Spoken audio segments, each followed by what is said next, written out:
this is how I went from like basically no contacts to like now having this female founder network in a different city.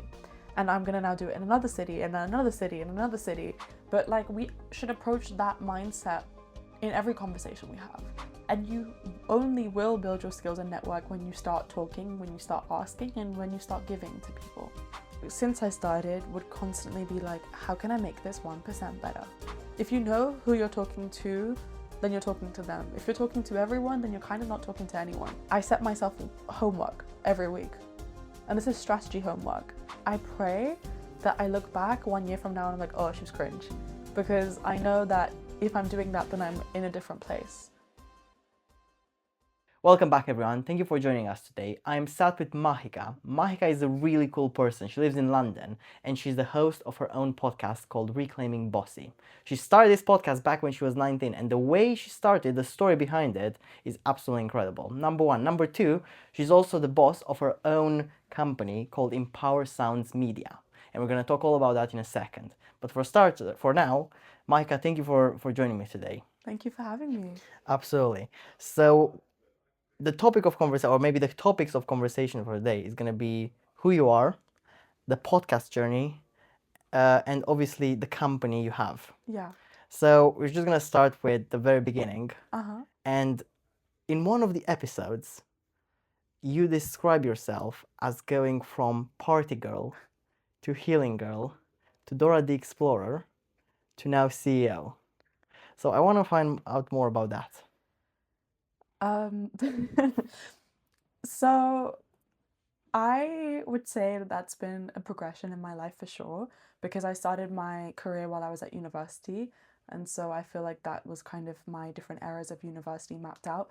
But I also think that these are modes that I still have within myself that I turn on. And I think these are modes that a lot of 20-something young women feel like. They feel like, yeah, I love going out with my friends. I love bettering myself emotionally, mentally, spiritually. I love traveling, learning, exploring, and I love personal development, careers, business, entrepreneurship. And so, yes, this has been bullet points in my journey, but I think it kind of encapsulates like the pick and mix of the person I am and the brand that I've created and the company that I'm trying to form or forming.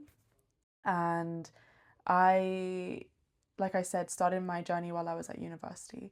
A lot of people like me go into university picking something that they enjoy, not necessarily knowing what they want out of it at the end in terms of their job. And I was definitely like in that place. I didn't study medicine or law where I knew I was going to be a doctor or a lawyer at the end of it. I had no clue what I was going to do. But I knew that I cared about social impact. I knew that I was quite a creative person. And I knew that I wanted to do something in the world of business, but no idea of what that would look like.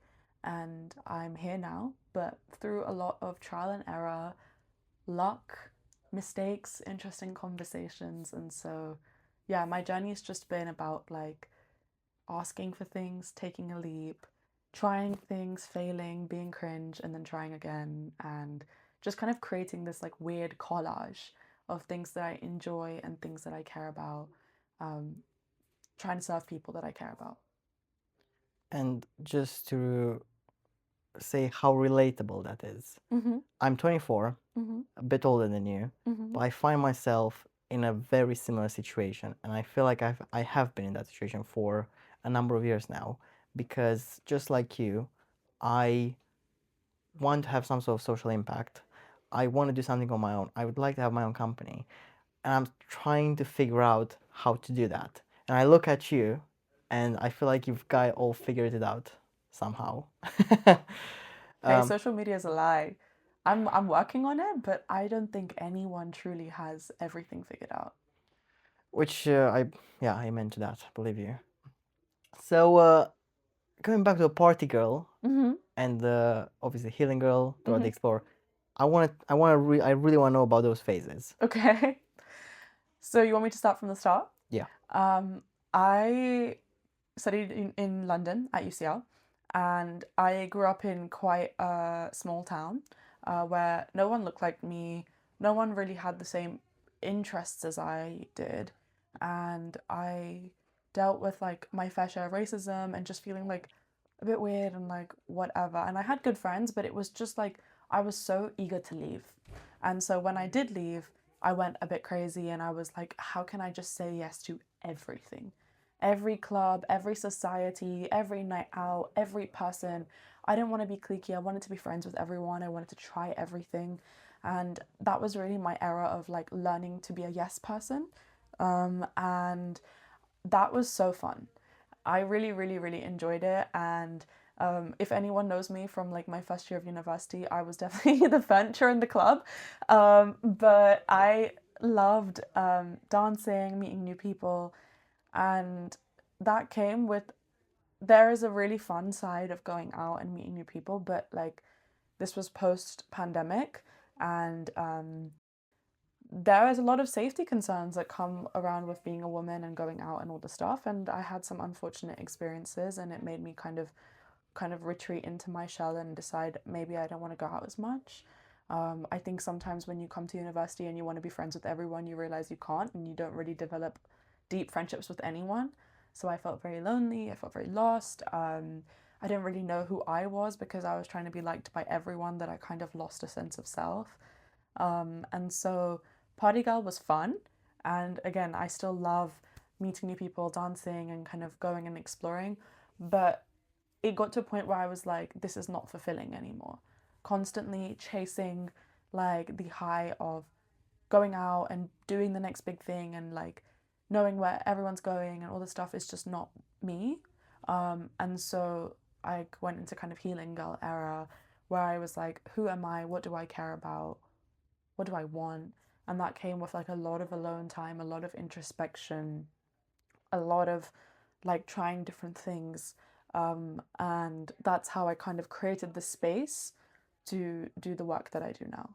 And then in terms of Dora the Explorer, like I said, I did my career journey while I was at university. So in my first year of university, after Party Girl had retired, I decided to go and just try a bunch of different things. And rather than channeling that like yes energy into going out and drinking and all this stuff, which is like a big thing at university in the UK, I was like, how can I channel it into my career? Because I didn't know what I wanted to do. And so I just signed up to everything. I signed up to like 17 societies at university. I was like, I'm gonna try this one, I'm gonna try this one, I'm gonna do this. And I stumbled across this thing called the Future Female Entrepreneurship Program. And it was just basically giving young women in business a mentor so that they could go and see if it's something that they're interested in. And it was something that I'd always had some sort of interest in, but I didn't really know anything about. And I was never super like mathsy, so I didn't know if I was like good enough to do that kind of thing. I thought that you had to have like a certain finance background or have like a lot of connections, but I was like, why not? Let me just go try. And my first mentor took me to a VC Femtech conference, and I didn't know what VC or Femtech was. And I was the only person under 40 in that room, only young woman of color. I went to the back entrance of the building by accident. When they sent me the Google invite, I was like, why am I here with all the trash cans? But then I went inside and I realized, whoa, like I get to be in this room. And I found out that many people don't get to be in rooms like that. And it was a Femtech VC conference, which basically means women's health businesses trying to raise money to like grow and scale. And I found out in that moment that only 2% of women get funding for their business. And so I was like, whoa, I want to do this kind of thing. How, I know I'm not the only one. How is the next generation of young women going to do the stuff that they want to do if they're not getting the funding to do it? How are they going to do it if they don't get the visibility to do it? And so that's when Party Girl was like, oh, this is something that I want to like channel all my energy into. And so I started to do that. And then like in that era of my life, I was trying to figure out how can I do something for this. Like I know what I want to work towards. How can I build something around this? And at that time, I was in my first year of university, didn't have any money, didn't really have any network, didn't have any resources. I had spent most of that point up to my life like studying and just like doing extracurricular things. So I was like, what am I gonna do? How can I help this cause? And I realized that what I wanted to do was a community initiative. So why don't I build a community first and then I can create the business down the line? Because I had so many ideas. At that point, I wanted to create like a women's apparel company, a suit company, because I thought like this next generation of women, a lot of them don't have the clothing to feel comfortable to go into rooms like that. Why don't I make them like power suits? That's where the name Empower came from. I thought you empower yourself by wearing the suit. And I had this idea of like some of the money would go to women's charities. So you empower others by your purchase going into like charitable causes. And so I thought, don't know how to manufacture, don't know how to sew, don't know how to make clothes. I know how to talk. I'm going to start a podcast. And that's how I created Empower Sounds, which was my podcast. And I don't know anything about podcasting, but like I said, I love meeting new people.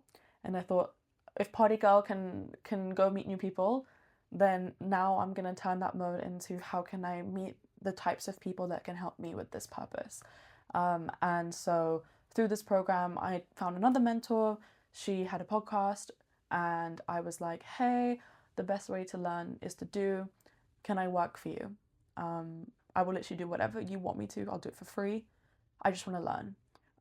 And she was great. She was also South Asian. She is a DJ, a race car driver, and a businesswoman. And so her podcast was all about music, motorsport, and business and the interconnections.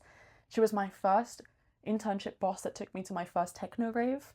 So Party Girl was definitely again a theme throughout the journey.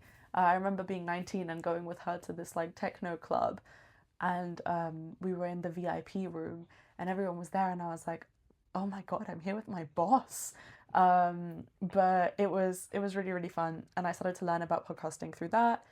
And then I turned 20 and I was like, okay, I'm ready. I've learned what I need to learn.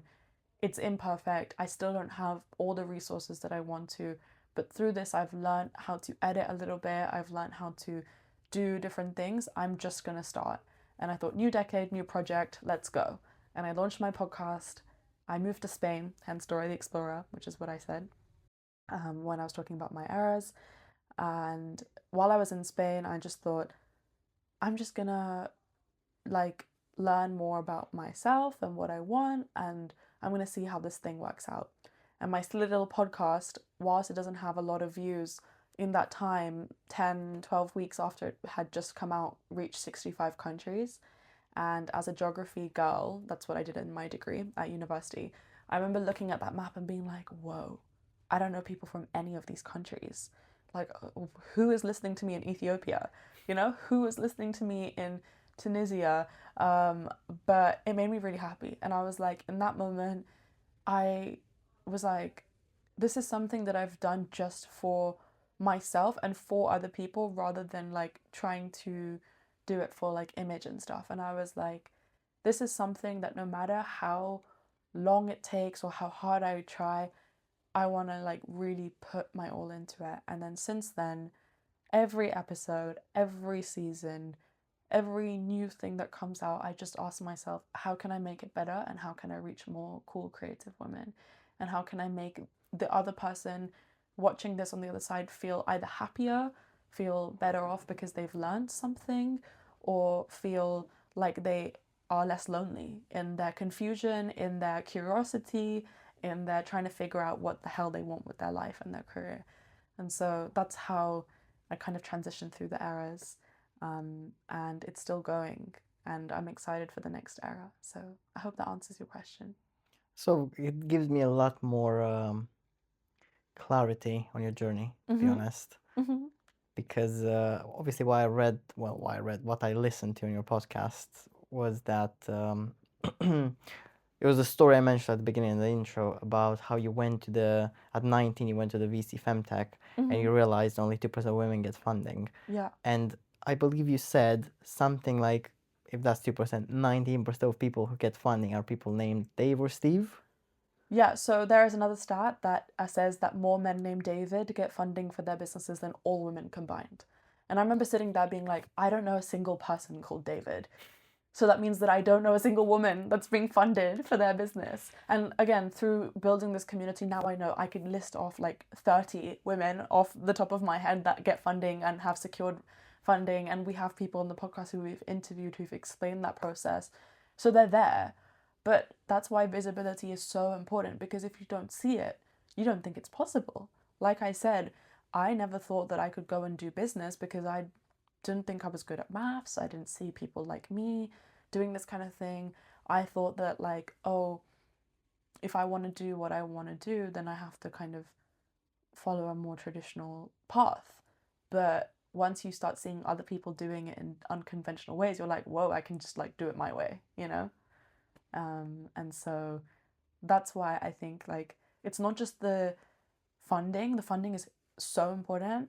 And now I'm realizing that like that stat is more there to kind of signal to people the inequality, because there's so many other types of funding. This is VC funding. There's different statistics on angel investing, on bootstrapping, on PE, but it's still hard. It's still so hard. And I'm so lucky that through being in the female founder community since 2021, 2022, it's been 5 years now, and I've seen how much it's changed. I've seen now that I'm not the exception in a room anymore. And maybe that's because I've been helping create some of the rooms. I'm very lucky that I've been able to like add seats on the table through this podcast, through my business, through all these events that we run, through all the work that we do. But I also feel like it's a general consensus of people are like, wait, I think representation is really important. It's not just like a D&I initiative in a company that needs to be done. Like, representation has repercussions. If young people see people that look like them, they think that it's possible for them. And then those young people go and do things that they think is possible for them. And that's how you get the next generation of people building and creating things that are unconventional, interesting, and important. It's great. I think, let me backtrack for a second. The one I really respect about you, the fact that you went and you said, look, I'm going to work for free. Mm-hmm. I'm going to take this opportunity to learn about how you manage a podcast, Mm-hmm. edit, record, shoot, give a talk with guests and stuff like that. And then you went on your own journey and took that and obviously build up your own podcast. Yeah. And then, like you just said, added those seats to the table. Because not that many people will take that step, right? Not that many people will be taking the step to become that person that creates the opportunity for everyone else. So massive respect for you for doing it. It's not easy. At least for me, I like from the experience I've had, and obviously you've seen some of it today. It's not easy sometimes, and it does require a lot of things. I think once you've been given a seat, you realize how comfortable that chair can be, and you just feel like more cool people need chairs, right? Like, there was a lot of people that said no to me when I was like 18, 19 years old, being like, will you come in my podcast? I got ghosted so many times. But the people that were kind enough to say yes made me feel like I'm special and important, and that felt really good. And then I realized that like that's something that a lot of people want to feel, and a lot of people need to feel, and when they feel that way, they can do cool things. And unfortunately, in creative industry, there is a lot of internships where like you kind of have experience, but it's the best thing. Like, I would not be able to do any of the things that I do without the internships that I've had. I had this one. Then when I moved to Spain, I was like searching on TikTok. I was like, cool cafes Madrid, cool bars Madrid, and I came across this guy called Tom, and he is amazing. He's got this account called Guiris de Mierda. I'm not going to translate that. You can put a thing on the screen. Yeah, I will definitely do that. But guiri is basically a word that's used to kind of, it's like a slang used to describe English, Dutch, German, American tourists in Spain. Like the ones that get really sunburned and get really drunk and like cause a nuisance. And it's like kind of derogatory, but it's also kind of endearing. Like, we don't really have an equivalent in the UK. And I'm glad, because as an immigrant, I don't think I'd really enjoy that. But Giri has been kind of reclaimed. And just like I'm reclaiming Bossy, they're reclaiming Giris over there in Spain. And so he created this brand and this community to basically integrate the internationals and the locals in Spain. and it was like events, like speed networking, speed dating. He created this clothing brand. It was really cool. And so he put a post out on his Instagram and he was like, I'm looking for an intern. And I was in Spain. I couldn't work because of my visa. And I was like, the coffee shop guy seems cool. Why don't I like apply to work with him? And I got this internship. And then it just meant that I spent the next like 8, 9 months running around Madrid and going to all these cool events, meeting all these amazing people, organizing speed networking events. I remember I went to this launch of this like mango beer company and I met one of my best friends at that thing. I really, really enjoyed that. And so I think sometimes like just saying yes to opportunities, but realizing that you have the agency to create your own opportunity is so important. There's loads of things there. Yeah. So I want to find out more about how you get your guests on. Mm-hmm. But actually, just before we go into more of like the podcast world, Yes. do me this favor, please. Yes. Talk to me about how you, because you were just saying about how you got that job in Madrid, well, internship, and how you were working with networking events and organizing that. What did you learn from that? That you're also using now. I think that you can learn from every single person that you meet, and I think you should learn from every single person that you meet. I believe that's a way of having interesting conversations, and I think as a podcaster and just as a human, it's in everyone's best interest to know how to use that skill of like, I can learn something from you today. I hope you can learn something from me today. But like, we should approach that mindset in every conversation we have. I think a lot of people, when they have conversations, they go with the same script of like, what do you do for work? What are you doing this weekend? It's so safe and it's so boring. And I think that sometimes when you break the script and you allow yourself to learn from people and ask slightly unconventional questions, you realize that there's things that you can learn from them, but there's things that they can learn from you too. And so, like, I think I've become better through my years of identifying what people care about and what people are struggling with.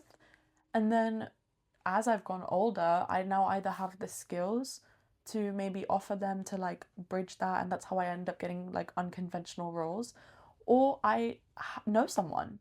When you like go and talk to people, you can like, for example, we'll probably touch on this later, but I'm going and I'm filming my first international season of the podcast, and I didn't know anyone in the city that I'm planning to film in, but I knew one person, and I was like, hey, can you just like introduce me to every single person that you know that you think would be moderately interesting? And then I also emailed like 50 people and only one person responded, but then I asked her and she introduced me to a bunch of people, and now I have all these different contacts and guests and everything. And so I think it's just like I said, like at the end of the day, people like they have dreams, they have desires, and they have pain points. And so if you can engage in a conversation where you're either relating to someone on their dreams and desires or what they're really struggling with, you're going to foster that emotional connection. I'm not saying this in a transactional way, like don't be manipulative and weird, but like if you're if you're interested in what someone else is interested in, you're going to have a more fun conversation because they're going to be lit up and they're going to talk about it more than like, look, some people really do enjoy their job, and when you ask them what they do for work, that lights them up. But often you need a more clever prompting, and like the same with getting internships. When you allow yourself to be coachable and be mentored by people, then jobs that didn't even exist open up for you, you know? And like I said, understanding people's pain points, like you can see, for example, so and so person could do with your skills. Like if you know how to take good pictures and there's someone like, I have a friend, for example, she is one of these people that everything she touches turns to gold. She's a business owner, she's also a podcaster, she's an author, photographer, amazing, amazing human. I really look up to her. And she had the story of like, she wanted to go to this concert of her favorite artist and she had tickets, but she's a photographer. And she reached out to the photographer and she was like, hey, no, she reached out to the artist and she was like, hey, I'm a photographer. If you want any pictures of your concert, I'd love to take them. And she got a media pass and she got to see the concert like up front. take pictures, and then the picture that she took got posted on the artist's account. And so again, like, I think even when you're starting out on your journey, you still have insight, experience, and skills that you can offer to people. Like, I think people, when they're young or when they're starting out, they think, oh, I'm just young, like, no one's going to want to talk to me. But you can, like, build your skills and your network, and you only will build your skills and network when you start talking, when you start asking, and when you start giving to people. So, yeah, I hope that answered your question. I think I answered my question. Yeah, absolutely. I think the best thing I've taken from it is how you're putting yourself out there and trying to have interesting conversations rather than the boring, hey, how are you? How's your weekend been? How's your day been? How's work? I think I see that in myself, that I'm kind of trying to transition from that into something more creative, and where a conversation is a bit more cool than just the boring scripted stuff. Hey, the script exists for a reason, you know? And like, you will have days where you're tired. There will be scenarios where it's only appropriate for you to use the script. But I think that, like, it's useful to have other scripts in your library, you know? Other prompts, because if you only have the same 3 questions that you can ask someone, then you only have the same 3 conversations realistically that you can have with people, you know? And so by giving yourself the option of creating different ways of approaching communication, I think you open up new experiences. Let's talk a bit about the podcast. Okay. So now the podcast is called Reclaiming Bossy. Yes. I want you to please take me through the idea of the podcast now. Yes.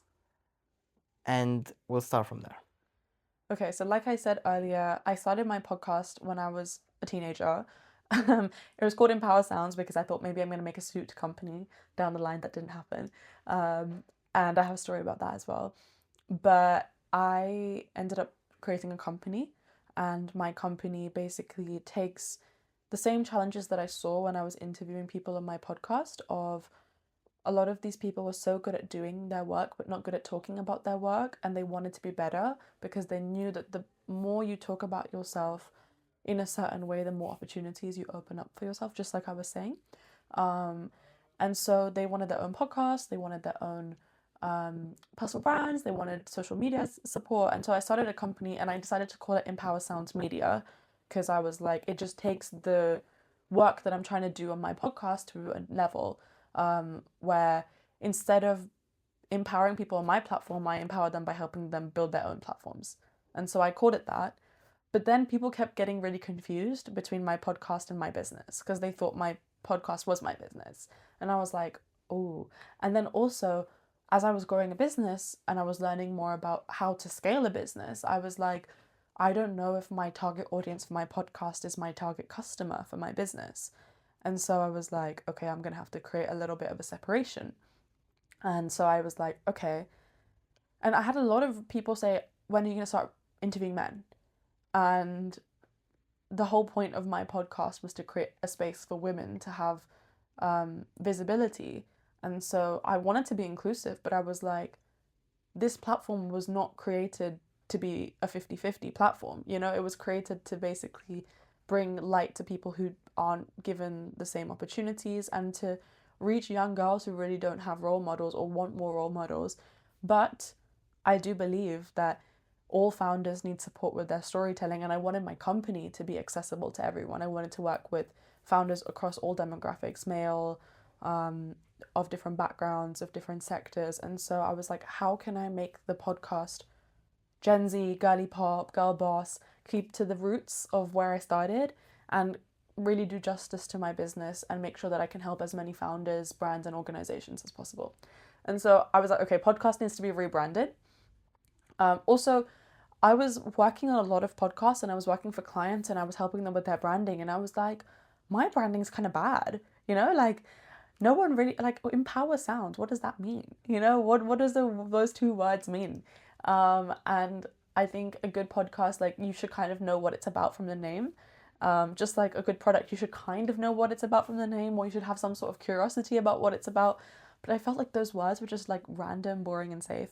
So I was like, okay, what do I want to call this podcast?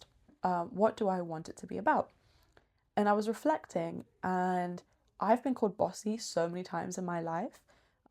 It's a word that's used for women who are outspoken, who have boundaries, who have ambition, who have desires. I have a brother, he has never been called bossy. He might be like, "Oh, you call me bossy," or whatever, but like to my knowledge, he's never been called bossy. I have a lot of male friends, they've never been called bossy. And those same traits are assertive, communicative. And so through interviewing female founders, creators, leaders, builders for the last 2.5 years, I've identified a bunch of different traits across them and like what it takes, like the recipe of like almost being this kind of person that's like building certain things. And I would say a lot of them are bossy, you know? They don't take nonsense. For an answer, they have clear focus on what they want and they have clear communication and they're going to work towards getting that. And they don't really care what other people say about them. And so I wanted to reclaim that being bossy is not a bad thing. Also, I wanted to keep the roots of this podcast like girl boss, but I didn't want to make it explicitly like, I didn't want to put the word female, woman, her in the title. It felt a little gimmicky to do it that way. But I also know that like reclaiming bossy has a certain connotation that it is automatically going to appeal to a certain group of people. And since then, I'm really lucky that every time I say my podcast is called Reclaiming Bossy, people are like, "Oh, I love it," you know? And they're like, "Oh, nice." And even men, even men will be like, "Oh, I know exactly what that's about." So sassy. I'm like, "Okay, what do you think it's about?" And they're like, they give me their spiel and I'm like, "Okay, cool, I did good." And so Reclaiming Bossy is basically just taking these things that are hurled. I think people in general just can't win right now. Social media is this, like, it's amazing, it's this great tool, but people are always like feeling like they could be doing more, they could look better, they could make more money, they could do whatever. And so women bear the brunt of that a lot of the time with beauty standards and all this stuff. And I've seen growing up, like I said, I grew up in a place where I was not the beauty standard. I was one of the only people of color. And seeing how these like you labels are thrown at you, you're bossy, you're annoying, you're this, you're not pretty enough, you're not thin enough, or you're too thin, or you're whatever. I was like, yeah, I am bossy, I am crazy, I am ambitious, and you know what, I'm reclaiming it because it allows me to live a good life. And so that's where that title came from. And then the aesthetic kind of just like formed from that. Me and someone on my team, shout out to Imogen, we built that out and it's just been really, really fun. And I'm really glad that through the rebrand, we've reached a lot more new people. And I've also learned the skills of a rebrand. So now I can give that to my clients and I can show them like, hey, you can change direction at any point. I did Empower Sounds for 2 years and it didn't work. But now I'm getting more traction with this new thing and it's basically the same idea but in different packaging. And so like I think sometimes it's just about, again, how you tell your story and do people understand what you actually want to talk about, what your mission is, what your values are, who you are. And I'm very bossy. I'm so bossy, and so that's why I'm reclaiming it in this season of my life. And I love it. I love it. I love it because firstly, it's cool. Thank you. Absolutely. I think there is sometimes a negative connotation with that. Have you ever been called bossy? Yeah, I think I from my friends I'm from Romania. Uh-huh. I've got some friends who definitely called me bossy before. You've been called bossy? Yeah. Oh my god, we're reclaiming. Let's go. Let's go. And it's like deep down it makes you feel like, oh, it's a bad thing. No, it's a good thing. Just because you think it's bad, that's a you problem. And one thing I loved about what you said in one of the episodes was I think you were talking about the rebranding, and I think you said something along the lines of British people think trying hard is not cool, but actually trying hard, that's how you should do it, and it's really cool and it's really rewarding, and you get so much from it. Yeah. And as I'm sitting with you here, like that comes across in every time you speak, and I love it. Thank you. And the podcast as well, it's hands down, you've done an amazing job so far. Thank you. You've talked a bit about rebranding. I'm really curious about the process of rebranding and what Yeah. you've learned from it, because I think it's interesting how one can do that. I don't know too much about it. I haven't really given it a thought to my podcast about how I could do that, but certainly it's something that I would be interested in learning more about. So, what can you tell me about that? My rebrand was like a tipping point, but like I said earlier, the whole ethos behind my way of working and creating is I'm gonna get going and then I'm gonna get good. And I think I'm only just getting going now. I'm not even near good yet, you know, and I've been going for like 2.5 years, more than that. Um, it's getting to 3. And I, since I started, would constantly be like, how can I make this 1% better? How can I make this 1% better? And so with the first season, it was literally Zoom recordings, pink wired headphones, €3 from the store. I edited it myself on like GarageBand, and that was it. And then I was like, okay, how can I make it better? And through my experience as a podcast producer, I learned how to make better edits, all the stuff. Then how can I make it better? I was like, okay, I don't have the resources yet to go into video. I don't want to put a Zoom recording on the internet. I think that just looks tacky. Now Riverside podcasts are getting more and more fashionable and whatever, but like back in 2021, it was just very like, and so I was like, okay, how can I make it better? I thought solo episodes. Then I was like, how can I make it better? And finally, I managed to get into a studio through networking, through asking and finding this place where it gave creative grants for people under 25, so you could use the studio for free. And that was like huge vision board moment of like, oh my god, I'm in a podcast studio. Sorry, pause there. What's a creative grant? Like, how does that? I don't know anything about that. Sorry. There is a lot of initiatives that support creatives because, like I was saying earlier, there is a lot of precarity in the arts, which means that like a lot of internships are unpaid, a lot of jobs are not very well paid. And so if you're a creative and you're trying to break in, you don't get paid a lot and things are still really expensive. And so there's a lot of initiatives now where there's things where there's studio spaces or mentor programs or whatever that are either free, subsidized, or have bursaries. And there's this one that was called Creators House. It's shut down, which is really sad. Otherwise, I would have just name dropped. But they've shut it down because they couldn't pay the rent anymore. But for a while, it had this thing where there was a music studio, a podcast studio, and a photo studio. And if you were under 25, you could use it once a week for free. And so that's how I started on video. I learned everything about how to use like the big mics and the cameras and the whatever, and learning curve. Then I got 1% better and I was like, okay, now I'm on video. This is a big jump. How can I make it more engaging with the social media? Then I got copyrighted, claimed on the music, and I was like, for fuck's sake, 2 years of my content has now been copyrighted. How can I make this better? And I went and I found musicians and I made my own custom intro music with musicians for the podcast. And that's like my sound signature. I own that music for the rest of my life. It's the Reclaiming Bossy music. 1% better. And I kept doing that up to the point where I was like, these have really been accumulating. I'm really happy with what I'm putting out. Like when I started, it was really important to me, but I knew that it wasn't at the level that most professional podcasts are. And so I was like, oh, like I don't really want to tell people. Like I did, but I didn't really want to tell people like, yeah, I have this podcast, whatever. Like I felt a little bit embarrassed putting it on my stories and stuff. Really? I did it anyways, but like I was like, oh, it's a bit cringe, like all this stuff. Again, what we were talking about of not wanting to try hard. It was giving like try hard, flop harder. But I did it anyways, and so Rebrand came at a point where I'd made so many 1% improvements, and I was like, I've now accumulatively made a lot of progress in my production of this podcast. I've made a lot of 1% improvements in my ability to communicate. I don't use like but in the same way. Like I still say filler words, but I can talk to a camera with more confidence now. I can ask questions with more confidence now. I can get better guests with confidence now. So what's up? What 1% improvement do I need to make next? And at this point, it started to become more and more apparent that it was the brand, that it was the packaging, because in order for people to listen to good content, they have to kind of want to click on it.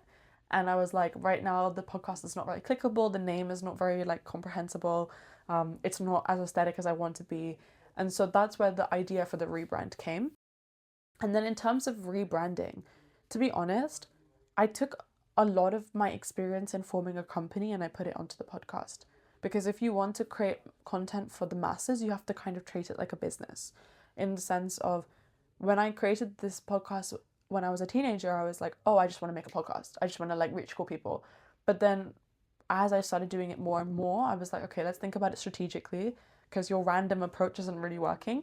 And so I sat down and I was like, let me design target listeners in the same way that I design a target customer for a business. So just like I know exactly who I want my customer to be for my business, I now have clear personas of the kind of person that I want to listen to my podcast.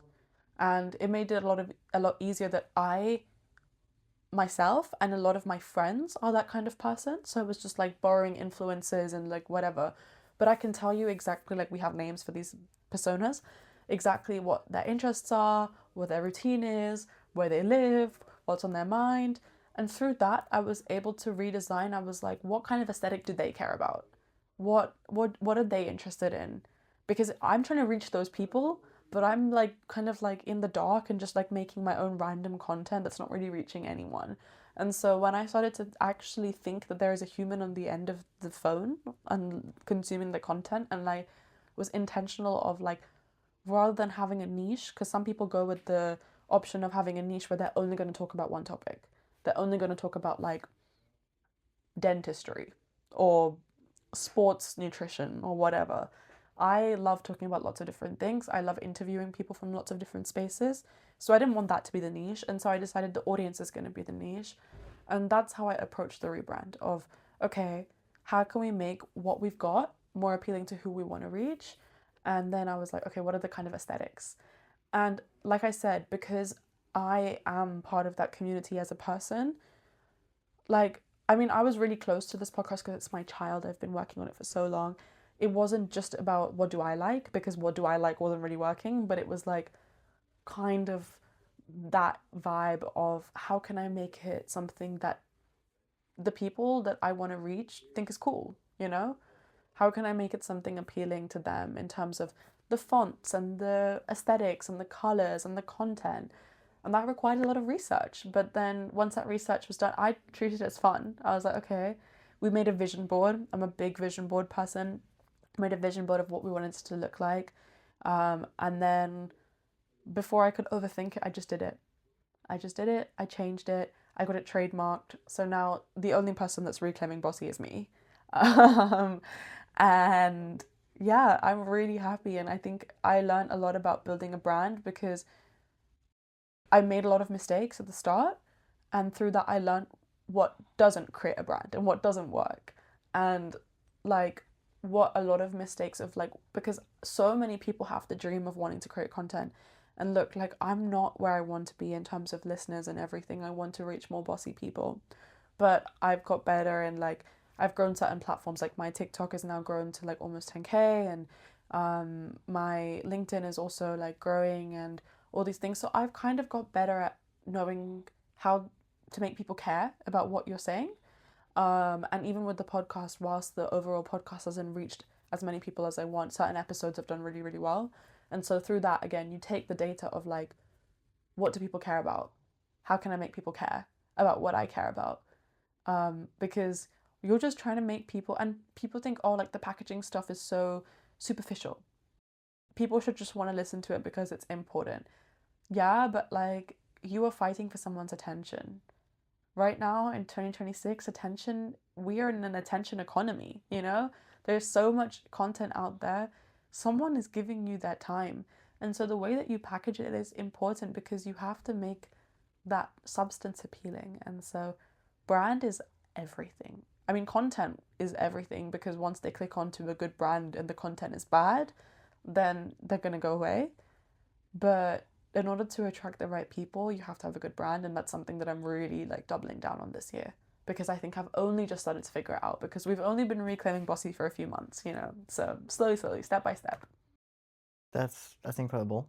And how, while you were talking there, I was thinking to how, I was trying to ask myself, well, where am I in this sort of journey, if I was to sort of like put it side by side to yours?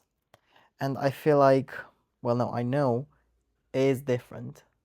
I almost 2 years ago, I'm gonna say, I had the idea of starting a podcast, and the reason for it was because, well, I find myself listening to more podcasts than music, and I thought the idea of starting a podcast is cool. Number one. Number two, the podcast I was listening to, obviously everyone knows at this point, is Diary of a CEO, because it's one of the biggest one as well. I thought those interviews are quite cool because the guests that he brings on give a lot of value to others. So I thought to myself, like 5, 10, 20 minutes, I was like, well, if I was to start a podcast, I'm not big. I know that. No one knows me, but what could be a cool thing? What could be a cool topic of discussion? And I said to myself, you know what? You don't have to be a PhD student with loads of experience. You don't have to be a CEO. You don't have to be an executive. You don't have to be someone who works in finance, president, or whatever to give that value to others, because just your lived experience gives you the authority to give that value to someone. Mm-hmm. So that was the idea of it, and therefore path in life. What's been your path in life, and how have you got to do the things that you're doing now? So that was the original idea for it, and I sort of like ran with that for a bit. And I'm now at a point where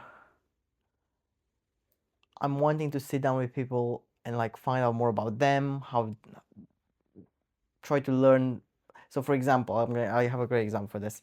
I had a history guide on the podcast the other day, and what I really, really, really loved about her was the fact that the way she was telling stories was incredible. So I thought to myself, she could give value to me and others by just having her break down how she gives a story, how she tells it, and literally she told me so many stories throughout the episode. Mm-hmm. So I thought that was cool. Where am I going with this? I'm now in a position, because you mentioned you started thinking about, well, who are my personas? Who is my target audience? And sort of like thinking through a business lens rather than I'm just gonna do whatever I want sort of like lens. And to be honest with you, Maahika, I feel like I'm very selfish at the moment, and I'm feeling like, well, I'm sitting there with everyone I feel like it's cool, and well, I feel like everyone who I think could give a lot of value to me and I'm interested in, and that's not really a target audience. That's more targeted towards me. Mm-hmm. And the reason for it is, or at least in my mind, is if I find the conversation interesting or if I find the guest interesting, then that will be reflected in the episode. Mm-hmm. And then you start talking about the 1%. How can I get better by 1% every day? To me, my biggest thing has been, how can I improve the conversation? Because if I can improve the conversation, then I know people are not going to watch the podcast. I know that. I know they're not going to watch an hour, 2 hours of a no-name podcast. But what I do know is, if I make it so that the conversation is great, and I clip it, and I post it on all the platforms, and people find it on the platform, and they start watching there, then I get a feeling that I'm improving the conversation. And if they watch the clips, they might go and watch the whole thing, Mm-hmm. or at least parts of it. Yeah. But it's very selfish because I don't have a target audience. I'm thinking I need to enjoy the conversation, find what I like, so that maybe others can find it. But I don't have that persona in mind. Do you see what I mean? Yeah, no, I get it because I was the same. Like I said, I started my podcast because I was like, this is just something I want to do. It seems cool. I'm just going to do it before I overthink and talk myself out of it. But like I said, I've always been very entrepreneurial, and through becoming an entrepreneur and learning about that, it gave me a lens to see this podcast as a business.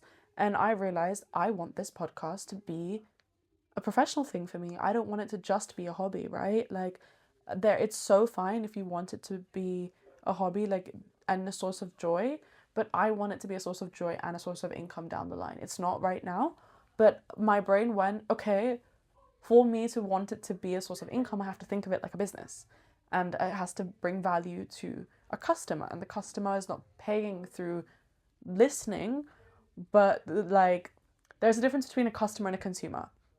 So the consumer is the listener of your podcast, but if you scale your podcast to like a lot of an audience, the customers, the advertising, it's the YouTube ads people that are like, okay, we want to be in front of your big audience, so we're gonna pay you to be there, or like your sponsors.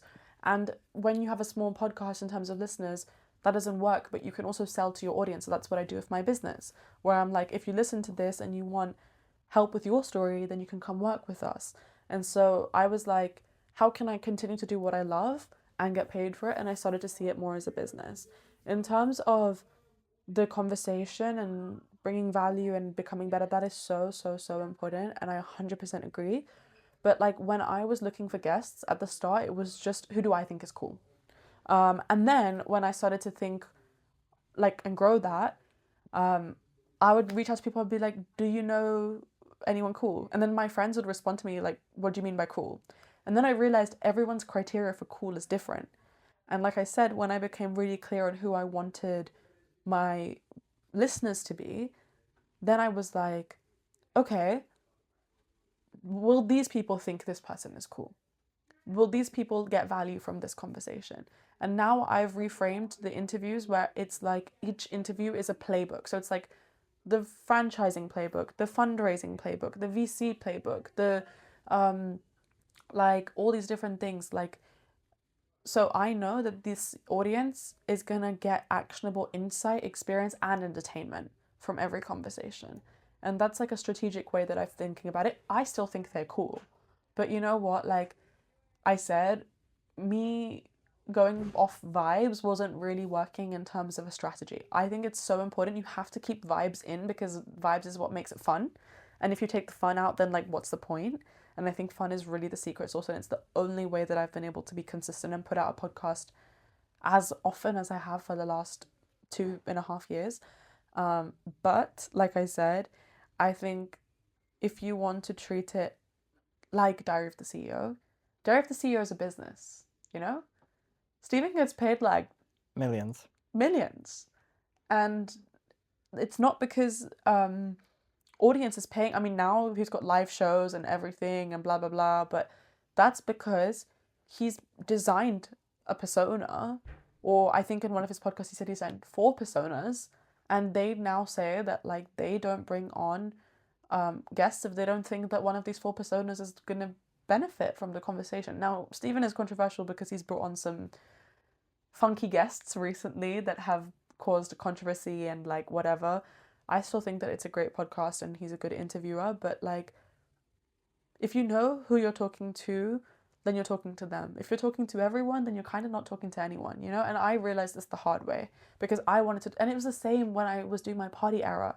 You know how I said that I tried to be friends with everyone and then I felt really lonely because I was kind of like surface level friends with everyone, but no one was really my friend. It's the same with building a community. If you try and reach everyone, then you're not specific enough with your values and what you're trying to build, that no one is like, yes, this is me. Yes, I see myself in this. And so I have become super specific on who I am and who I want to reach. And through that, it's become easier. Like I said, I'm still in a beginning stage. I don't know if this is the recipe. Maybe randomness, we have to bring it back. But I found that this has been the most helpful in reaching the kind of people that I want to and having the impact to those people and making them feel more confident, more entertained, and happier through the conversations. That's my hope. I'll be honest with you. I'll give you the listener side. Mm-hmm. I think you're doing an amazing job. Oh, thank you. I think having this conversation, like you giving sort of like the behind the scenes and the process of how you are sort of like going through it, Uh-huh. it never would have crossed my mind that you're just beginning. To me, so far, and up until today, it's always been she rebranded and she did it so successfully. It looks so cool. She got started like years ago. Like she's been successful at this for like a long, long time. So I just want to say you're doing a really good job. Thank you. So before I move on to my next question, what would you say, if I was to give this a go, what would you say are 2 or 3 things I should focus on? Very short. If you're starting a podcast? No, if from someone who doesn't have a persona, for someone who doesn't really think like that, what would you say to me? Because I don't have that. I would say that, again, if this, you have to ask yourself, why are you doing something? Mm-hmm. If you take time if you invest your time, your energy, your sanity, your money in building something, you have to ask yourself, am I doing this for joy? Or am I doing this for joy and so that I can sustain myself financially? If it is the latter, then you have to treat it like a business. That doesn't mean suck the joy out of it. It just means that you pair the joy with a little bit more intentionality of stop thinking about money, just start thinking about value. Like, even when I think of my business, I started making way more money in my business when I stopped thinking, how can I make more money for the business? And I started thinking, how can I bring more value to the people that I'm trying to work with? And it's the same with your podcast. How can you bring more value? You can't answer that question until you know who you're trying to give value to. Because what you will find valuable might be different to so-and-so person over there, in terms of guests, as one example, in terms of the way the social media is packaged up and the trends that you use and whatever, in terms of like, let me think of another example. In terms of down the line, even if you have sponsors, like for example, a brand that is like, I don't know, whey protein, and if your audience is like vegan matcha yoga girlies, they're not gonna like that you're partnering with, like, and so I think it's really important to, and hey, like, again, you can have multiple personas. You can say, I want to reach this person, this person, this person, but I think you have to know that there is a person on the other side of the phone. And so in order to understand that, you have to like create a person, because when you look at your dashboard as like a creator and you see certain numbers, you forget that those are real people. Like, I was talking about how I don't have the number of followers that I necessarily want. That's not because I'm chasing a number. That's because I'm like, whoa, like, I want to reach more people. And I have to remind myself that I'm still reaching this many people. This many real humans are turning up and like listening to me and so talk about whatever. And I'm grateful to that. And that number has only gone up because I've started thinking like, oh my God, there's a person on the other side of the phone. And so I would say, it doesn't have to be super complex. You don't have to treat it like a big strategy, consultancy, whatever.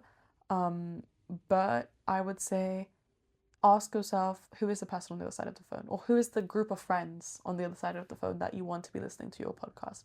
And you can use the data, you can use your analytics data to design that. You can be like, who am I already reaching? Do I want, like, for example, when I had Empower Sounds, this whole podcast is designed to make young women feel better about themselves and their lives and give them confidence. But we were reaching 35-year-old men. And I was like, hey, look, love that. But like, if my mission is to empower, inspire, educate, and give confidence to 18 to 27, 8, 9, 30, like even like whatever, I'm not reaching them, then I'm doing something wrong. And then after Reclaiming Bossy, I did some more analytics reporting, and I was like, okay, now we're starting to reach the kind of people that we want to reach because we've changed the messaging. And I'm glad that we did that. And so, are you reaching the kind of people? But like, that's only something you need to ask yourself if that's something that you want to grow and scale. Thank you. Does that make sense? I think it makes sense. I'll take this with me and think about it, because I think something I feel needs to change. But this is really helping, because one by one, yeah. Talking about conversation, how did you find? No, sorry. Let me rephrase that. How did you improve the conversation from the first episode to where you are now? Practice. And practice doesn't just mean interviews, definitely, for sure. But just practicing talking. Like, I did a challenge last year where I had to post once a day on TikTok, because I just feel like it's a safer platform to be messy and experimental and whatever. And every single person I've ever met on my life follows me on Instagram. Like, this random person I met in like the bathroom of a bar one time and the whatever. And so like, being experimental and messy feels a bit more scary on Instagram, and on LinkedIn is more of a professional platform. So I was like, hey, I have like 37 followers on TikTok. Who cares? And so I gave myself a challenge, and then in the past year, now you can just put a phone in front of me and I feel really comfortable to talk about whatever, looking like however, doing whatever. And so it brings more confidence into interviews. So that's one. Number two is practice. Number three is like research. You said, for example, you like Diary of the CEO. Research. How does he engage his guests? Stephen has like a bunch of different. I'm talking about him like he's my friend. Mr. Bartlett has a bunch of different practices, and that he's like that's documented. One of the things is that they research the guest's favorite music and they have it playing so that when the guest comes in, then they're kind of listening to their favorite music and they don't even realize and they're in a good mood and everything. And so there are so many, again, 1% improvements that you can put in your communication. For me, that was removing filler words. That was learning how to prep and how to research, and how maybe info dumping and knowing everything about someone is not the best way to have a conversation for me personally, because then I just get really overwhelmed and I feel like I need to stick to a script. Now I know enough, but I allow myself to be curious in the conversation and kind of let it take the course that it wants to. But I think, like I said, research how other people that are doing it well are doing. Study yourself.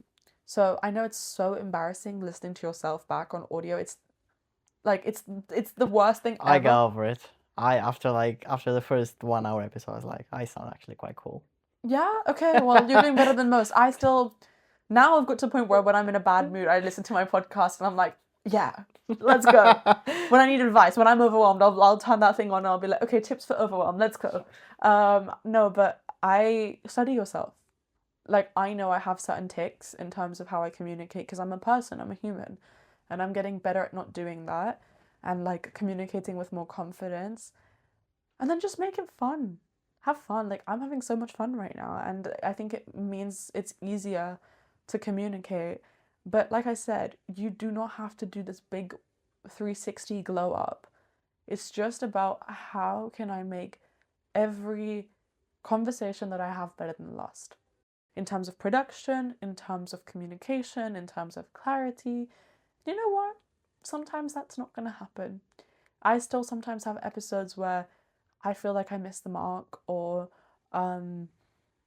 maybe some tech stuff happened. Oh my god, I've had some of the most disastrous tech things happen to me. Embarrassing, I know exactly what you mean. appalling. But if you strive for, and this is the principle in anything in your life. Like, I didn't make this up. I don't know if you've read Atomic Habits, super famous book, James Clear. This is his kind of coined thing of 1% improvements. You can do the same in your health. You can do the same in your relationships. You can do the same in everything. I think that if you care about something and you want to be consistent in it, you need planning, you need fun, and you need like small changes. And so, like, planning for me is I structure my podcasts to seasons, and now they come out every week. But like, I know that this is season blah blah blah that's gonna last from this point to this point, and I batch things. So I know, like, every week I'm not going to the studio anymore because it's just too much with my other commitments of running a business and whatever. Then you have fun. I love going to the studio so much. I love it so much. And I remind myself this when there's days where I'm like, oh my God, I have to research someone again. I get to research someone. I get to choose someone to bring onto my thing and learn all about them. That's a privilege. And I find it so much fun. And I think whenever I feel stale, how can I bring fun back into it? And then with the 1% improvements, like we've talked about this, there is a list. Like, and if you don't know, go ask AI. ChatGPT will humble you. Put your platform through and just be like, hey, why is this not reaching the people that I want it to reach? Make me a list and start there. You don't have to agree with everything. Little tweaks. You never know what little tweak is going to change things for you. Yeah. For all we know, we're one tweak away from. You are one little tweak away from blowing up, you know? Talking about the conversation, one last question on this I have for you is, in all of your experience, is there a question that you always have in your back pocket that you know if you ask it, it will bring up massive value for someone or for the episode? Or is there a question you have found that does miracles to the episode? There's some questions that I keep in my podcast for consistency. Like I've started it by, now I start the podcast by saying, how would you introduce yourself to someone that you've never met? Because I feel like they then give like a better, more fleshed out description of who they are and what they do. Then for consistency, I kind of end on like, what does bossy mean to you? Are you reclaiming all the stuff? But this is not to unlock miracles. It's just for like consistency. In terms of miracle questions, I don't believe that there's really anything. I think that if you're a good listener, you will know, and there's this technique called cherry picking. So if someone's saying something and you take like a few words from it and then you use it in your next question, it shows to the person that you're listening to them and then they open up more. But I think, again, going back to knowing your audience, one question that I like to ask is, for example, I'm trying to think of someone that I'm interviewing soon. Let's say you are interviewing, like you're interviewing me right now. One question I would ask myself in this thing is, what's one piece of advice you would want young 20-something women to know that are on the journey of starting their business or starting their whatever podcast? Because for me, that's my audience. So if I'm interviewing so-and-so person, I'll be like, what is one thing that you want this group of people to know? And how can they benefit from it? Because that's the group of people that I want to reach. But again, there is no magic formula. It's just about, again, the more fun you have. When you're having fun with someone in a conversation, then they open up and they talk about things and they might go off track and give anecdotes and stuff, but that's what editing's for. Also, like, that's more interesting because that's the kind of conversation that you want to be part of rather than someone who just gives you a very bullet point list. Sometimes bullet point answers are important because it's just like, get to the point. But I feel like a good conversation is not like this, it's a mind map. And you link this thing to this thing and this thing to this thing. And so how can you create a mind map in your conversation where you have the themes of the conversation and then you link the questions and the answers to each other so that it forms this like overall image of like, this is the point of the conversation. You know? Does that make sense? I think it makes sense. The mental mapping you're just talking about, I think it makes sense because then you sort of like have that walkthrough for like a listener. Okay, they talked about this and now they're relating it to this, and the next natural point will be this, and it still goes back to the first thing that they talked about. So yeah, I can see sort of like the journey, I guess the customer journey that you're sort of like taking me through. Yeah. Very interesting. So also guests. Guests. How do you get guests on? You know, I've been so lazy recently. When I was younger, I would just email every single cool person. I would take time and I would say, like a business. You have a CRM. I made a table and I was like, I need this kind of person. I need a Forbes founder, I need a TED speaker, I need a tattoo artist, I need a this, and then I just went and found them. And I messaged so many people and I got rejected. After having done it for so long, now in the middle, I got into this stage of like, do you know anyone? When I like interview my guests, I'd be like, do you know anyone that you think would be good? And then I just started getting referrals, again, like a business. But then I started to get lazy and I was relying on the referrals and I was like, you know what? This doesn't feel aspirational and exciting anymore. And that's why I decided to do international seasons, because Reclaiming Bossy for me is not just a London thing. I live in London, so the conversations have been in London because we're in a studio. But I realized that this is something that women are doing all around the world. And I want to create a global platform. I'm a geography girl at the end of the day. Like, I really want people around the world to be reclaiming bossy, building their dream lives and careers. I want entrepreneurship education to be accessible in different cities around the world. And so how can I do that? And so I was like, hey, I'm just going to do it without overthinking. And I decided to choose Amsterdam as my first city because it's close to London and The like language fluency is really good. So there's a lot of business owners that can comfortably talk about their work in different like languages. And because the podcast is in English, I had to choose a place where like people are comfortable talking in English. And so I was like, hey, okay, I have one friend, I can sleep in her sofa. I don't know anyone else in Amsterdam, but I'm gonna film an international season with no connections, basically no money. Let's do it. And so I felt like that magic again that I had when I was younger of like, I'm just gonna do it. And that felt so good. It brought so much love back into the whole process of doing it because I was like, oh my God, I get to kind of create from a blank canvas.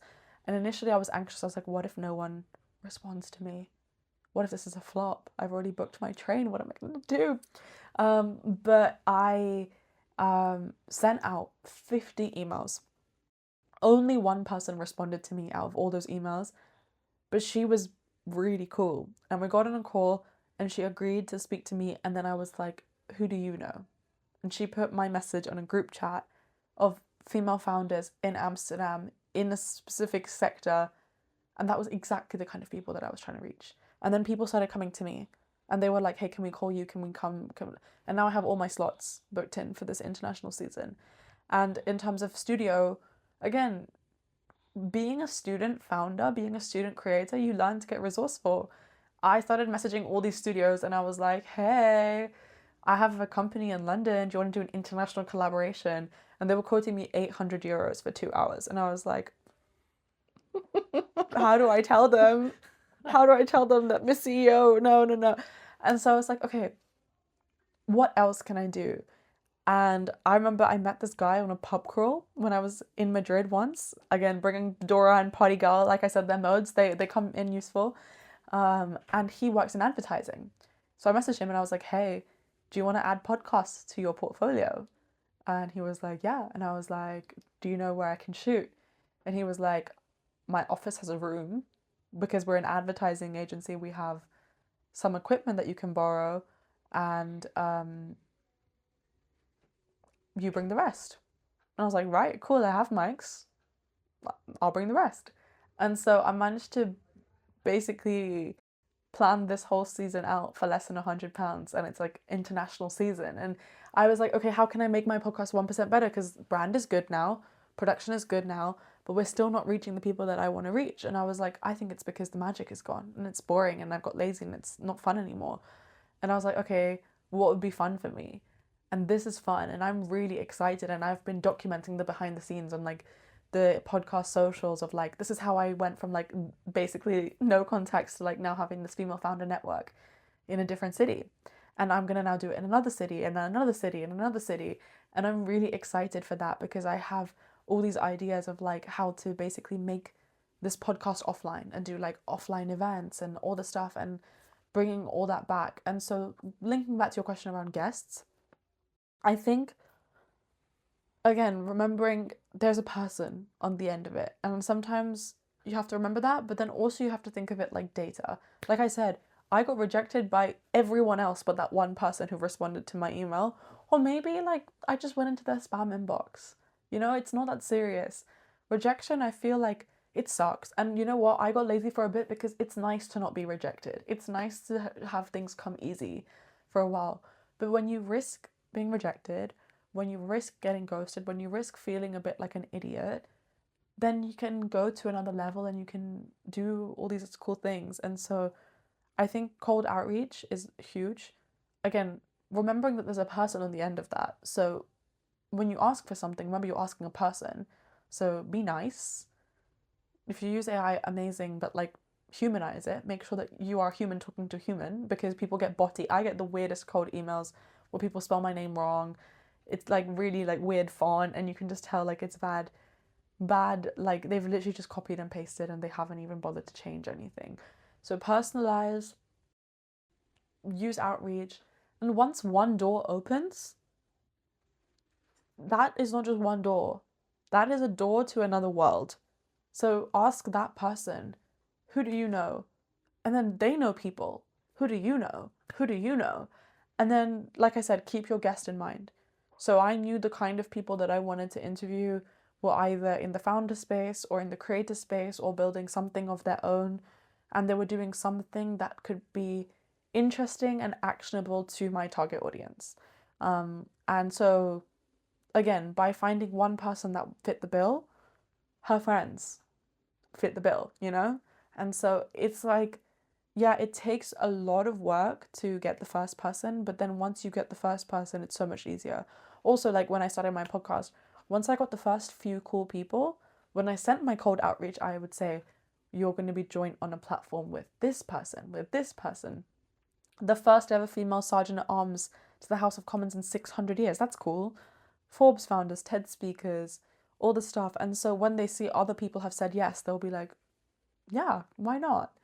And so I think it's balancing this whole thing of it's data, it's numbers, don't take it personally, it's fine, just keep going. And whilst bearing that in mind, remember there's a human on the other end of the phone. And so trying to personalize your outreach so that it appeals to an actual person. So remembering that they're a human to you, but you're a number to them, you know? I don't know if that makes sense. That didn't make sense. That makes sense. That makes sense? That makes sense. Because at the end of the day, you're looking for, you're not treating them as data. You're looking specifically for people who you can connect with. And if they say no, to them, it's just a random person calling. It's just That's what a I was trying data to say. point. That's what I was trying to It's say. like someone woke me up this morning at 7, 30 minutes before I was meant to wake up, to ask me, hey, do you want to use our banking? No. Yeah. But no, I get what you mean. And let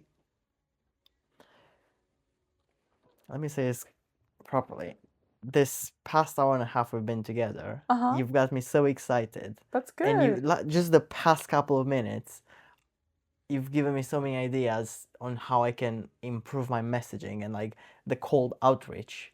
I didn't even think that you just described how you send out a message and you like list to, hey, this surgeon at arms has said yes. This Forbes person has said yes. You'd be joining this platform with this many people. That's such a powerful invite. Such a cool way of thinking. You've got me so excited. I'm gonna go home after this, and I say this all the time, but I'm gonna try and make some over the weekend.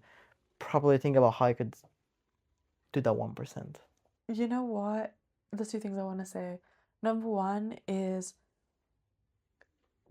in order to make 1%, you need to make time for that. And it's the same with your business. If you want to make your business better, there is a difference between working in your business and on your business. And with a podcast, there's the weekly tasks of editing and doing all the stuff. But if you want to make it better, you have to make different time on top of that time to think about what you're going to do to make it better. And to do that, you have to schedule it. You have to get your calendar out and you have to be like, 1 hour this week, my homework is, I'm going to sit down and I'm going to decide how I can make this better. And then you have to give yourself 1 other hour to do it. And if you don't set it out, you're not going to do it. You know how many ideas of mine have lived on a procrastination list for months and months and months. And now I set myself homework every week. And this is strategy homework of this week, aside from doing all my regular tasks that I need to do to sustain my work and my business and my podcast and whatever, my strategy homework is going to be this, this, and this. And that's how you make things grow. And the second thing I was going to say is I'm realizing how much being a founder has influenced the way that I approach being a podcaster. But I have been a podcaster way longer than I've been a founder. And I'm realizing that I had a lot of these ideas before I even started a business. And I never thought that I would be the kind of person that would be good at running a business. And this is something that I see a lot for young women, where they think, again, I'm not mathsy, or I don't have the connections, or I don't look like a CEO, or I don't talk like a CEO. So they do one of two things. They either pretend to be like a CEO, or they just don't bother. And I tried pretending to be like the kind of person I thought should run a business. It didn't work for me. And I'm learning that like the unique perspective that I bring as a creator is helping me build my business. And obviously you have to keep learning, and you make better decisions through mentorship and through upskilling yourself and becoming a better leader and all these things. But like there is no one type of person that is suited to be a business leader. But when you bring your unique lens of thinking into everything that you do, you make it better. like I said, this is my approach. This is maybe not the approach that's going to work for everyone, but the reason that people work with me is because of my approach, you know? And so I think like that's something that's really, really important. And I think like in the past, I would have been like, oh, cringe, whatever. But I now know that I wouldn't have been able to be here now without all of those cringe. And I hope, I pray that I look back 1 year from now and I'm like, oh, she was cringe. Because I know that if I'm doing that, then I'm in a different place. That those 1% have stacked up and I'm like in a completely different mindset with my podcast and with my work. And I hope that anyone that listens to this sees this as like, you really just have to get going. I don't care. I don't care that like you don't think you're ready, you don't have the equipment, you don't have the connections, you don't think you look good enough, you don't think you're smart enough. There's people that are way further along the journey that still have these same doubts, worries, and insecurities. You don't know what people don't share. Also, imagine if some of your favorite creators never started because they didn't feel ready. You're never going to feel, if you have to do anything out of consequence, you're going to have to start a little bit unprepared. Preparation is important, but you're going to have to start before you're perfect. Yeah. Maahika, this has been great. I would have loved to talk about your company as well. Uh-huh. I don't think we have time for it. No, I've been yapping the whole time. No, you've been absolute, and I've learned so much from you, and I genuinely cannot wait to listen back to this and make some things make a list and schedule some time on, because I haven't done that. That's the one thing I have not done. I'm always in, editing, booking people in, doing it, rinse and repeat, and I need to book some time and work on it. So I want to thank you for this. Thank you. With your, I'm gonna make it weird for you. I hope we can do a second episode at some point, because yeah, for sure. I would definitely want to learn more from you. There was a reason you might have seen me bring my bag next to me. Oh my Well, god, you I'm haven't- scared. What's in the bag? I've got loads of things here. Oh, no. I've got some gifts for you. Stop! That's so cute. Ugh. No, this is so cute. Ugh. Okay. Right. So I'm gonna leave this for the end. Okay. So there's a couple of things here. So there's 2 books that I think you can absolutely love. Thank you so much. Should I open them on camera? Feel free to open them on camera. Okay. And there's This is this so thing. cute. You What can is that also thing? open it as well. Well, I'll let you open it, but Thank you. one of the books is gonna talk about that. And I think with About this? about that, yes. Should I open this first then? Yeah, open it first, okay. Well, first of all, thank you, because this is so special. And like what I was saying about the music and how Diary of the CEO used the music, like that's something that they do to make the person that they're interviewing feel special and feel good. And like this is that for me. So thank you. And like I think this is really unique. And so that's so sweet. That's so literally no one's like, what?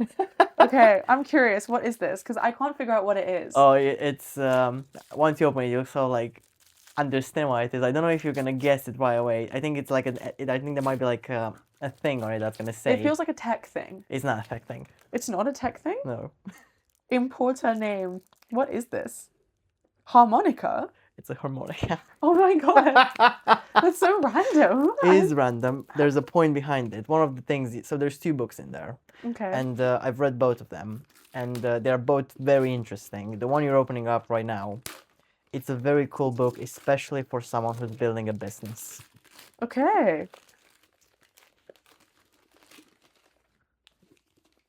Guys, this is so sweet. Anti-fragility is the secret to... Should I read it out? Go for it. Okay. Anti-fragility is a secret to success in a world full of uncertainty.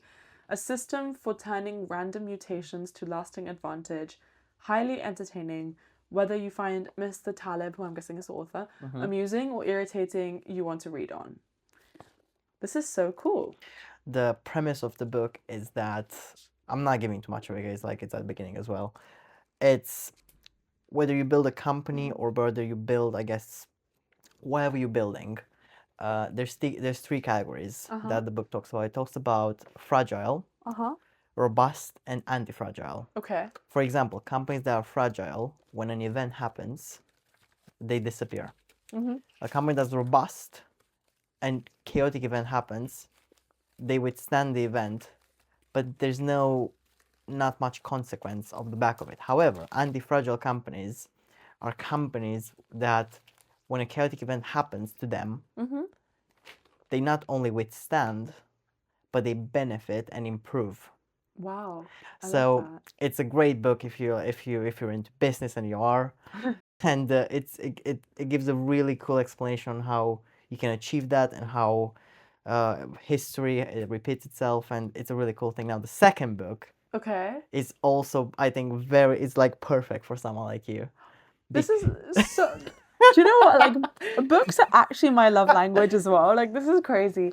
And I put myself on a no buying book ban because I think that buying books and reading books are different hobbies. And I've recently been buying more books than I read. So, like, thank you. Absolutely. The second This book, is so sweet. so you're gonna read it. I'm not gonna give any info on it. Is this the harmonica book? This is a harmonica book. Okay. I've just tried it last night, and when you go through it, I hope you do it. It's been one of my most successful things I'm in the gonna past do it. year. Ooh. And you sort of already did this the other day as well. You did the restaurant, the dinner. Yes. This is sort of like on the same idea, and they'll tell you all about the harmonica and everything. Yeah, I hope I hope you love it. Let me know if you try it. This is what I'm gonna do when I go home tonight. This is so wonderful. Thank you so much. Since you gave me books, can I give our listeners a book recommendation as well? Please Because I'm do, a yeah. big reader. So these are amazing. These are your this is your homework. Go find these. But one that I've really enjoyed, and I'm not a book repeater, but this is one that I do repeat, and it's a bit basic, but I think it's basic because it's interesting. It's called The Courage to be Disliked. And I think that if you are going to make content, if you're going to start a business, if you're going to do, again, anything of consequence, you have to have the courage to be disliked. If you want to be loved, if you want to be respected, if you want to be inspiring, educational, if you want to just live your life, you're going to have the courage to be disliked. And this is something that I really struggled with for many, many, many, many years because I felt like being disliked felt unsafe. And so now I am learning to reclaim bossy, and that's not very likable sometimes, you know? And so that's my book recommendation. But these are so wonderful. Thank you. This is so sweet. Absolutely. I'll give you a hug in a sec. The book you've just said is a great book. Great book. It's one of the best books ever. And the way I end the podcast with this chocolate, the reason why I have to is because once for you and once for the other person who's helping you out with the podcast. Thank you. So, quick thing on him. Thank you. When I was a kid, I obviously loved chocolate bars, and I always thought to myself when I would have one, it would never have enough chocolate on the first bites. So fast forward to high school, someone introduced me to like a chocolate bar like this. Well, I mean this one, and they said, "Look, you should try this." I tried it, and this is the best chocolate bar you'll ever have. It's on the first bite, it's got so much chocolate, you'll be like, "Oh my god, this is the one." You can't find it really in the UK unless you order it from a store in Birmingham. But yeah, it's Turkish. It's one of my favorite chocolate bars ever, so I hope you enjoy it. Thank you. This is so sweet. Oh my god. Okay, I'm gonna give you a hug afterwards because I don't want to ruin the recording. Last 10 seconds. Where should people follow you? Where should people listen to you? Where should people follow and listen to me? Okay, 1 second. Sorry. You can tell I'm a little type A. Folded up the wrapping paper. Okay. You can follow me at Reclaiming Bossy on Instagram, TikTok, and wherever you listen to a podcast. So YouTube, Spotify, Apple. On Substack, it's Bossy Behind the Scenes, which is really fun.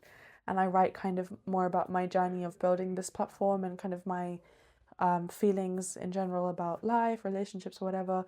For personal stuff, it's Maahika, which is MAAHIKA.s on all platforms.